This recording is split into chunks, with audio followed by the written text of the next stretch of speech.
পরাক্রমশালী জিম্বাবুয়ে বাংলাদেশে আসছে। 2 টেস্ট খেলবে বাংলাদেশ। 20 তারিখ থেকে শুরু হবে সিলেট টেস্ট, 28 তারিখ থেকে চট্টগ্রাম টেস্ট। এবং এই পার্টিকুলার 2 টেস্ট নিয়ে আসলে বাংলাদেশের কারোই খুব বেশি আগ্রহ নেই। দলটা যদি জিম্বাবুয়ে না হয় অন্য কেউ হতো, আফগানিস্তানও হতো, সবার একটা আগ্রহের জায়গা থাকতো।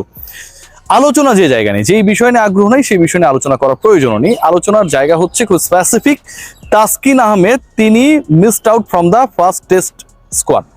প্রথম টেস্টের যে স্কোয়াডটা দেওয়া হয়েছে সেখানে তাসকিন আহমেদ নেই।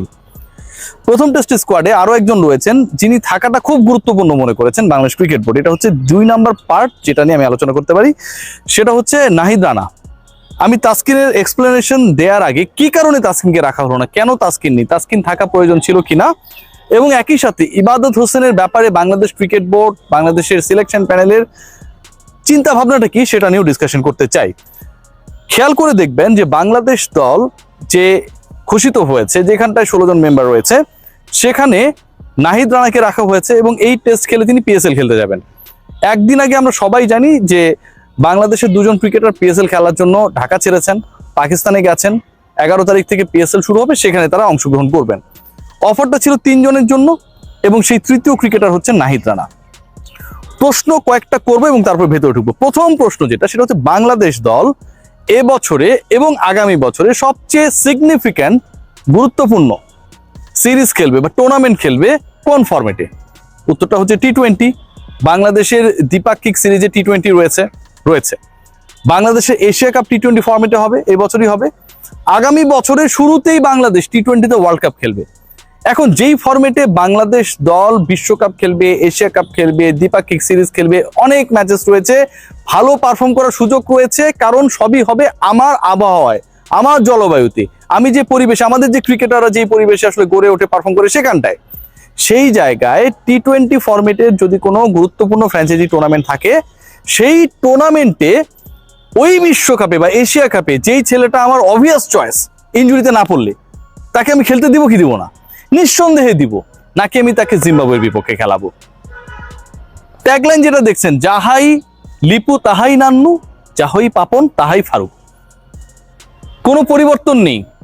নাহিদ রানাকে জিম্বাবুয়ের বিপক্ষে একটা টেস্টে খেলাতেই হবে। জিম্বাবুয়ের বিপক্ষে নাহিদ রানা না খেললে বাংলাদেশ পারবে না। যখন নাহিদ রানা নামের কোনো ক্রিকেটার বাংলাদেশে ক্রিকেট ইতিহাসে আসে নাই, তখন বাংলাদেশ প্রতিদিন জিম্বাবুয়ের সাথে হারতো। এই কি ঘটনা? যদি এই ঘটনা না হয়ে থাকে তাহলে আমার প্রায়োরিটির জায়গা, আমরা যে বলি যে আমরা গোল সেট করি, পরের বিশ্বকাপ আমাদের টার্গেট, সেই পরের বিশ্বকাপকে নিয়ে আমরা আসলে টার্গেট করি, লক্ষ্য আমরা কি নির্ধারণ করি? আমরা নাহিদ রানাকে এশিয়া কাপে খেলাবো, টি-20 বিশ্বকাপে খেলাবো, বাইলেটারাল টি-20 সিরিজগুলোতে খেলাবো, এবং সেই ক্রিকেটারকে আমি পিএসএল এ পূর্ণ পিএসএল এ খেলার সুযোগ দিব না, তার মোটামুটি 10-15 দিন আমি খাইয়ে দিব। এটা হইতে পারে। প্রথম টেস্ট শেষ হবে 24 তারিখে, নাহিদ রানা এখনো যেতে পারেনি, 11 তারিখে টুর্নামেন্ট শুরু হবে। এরপর যখন প্রথম টেস্ট শেষ করে 25 তারিখে নাহিদ রানা উড়াল দিবে, মোটামুটি প্রথম ম্যাচ খেলতে খেলতে 3 সপ্তাহ নেই।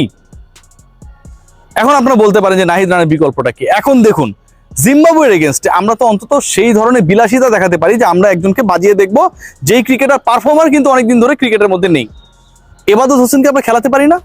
গাজী আশরাফ হোসেন লিপু বাংলাদেশের চিফ সিলেক্টর, বিসিবির চিফ সিলেক্টর, তিনি ব্যাখ্যা দিয়েছেন তার ব্যাপারে এখন পর্যন্ত, ইবাদত হোসেনের ব্যাপারে এখন পর্যন্ত রিভিউ চলছে।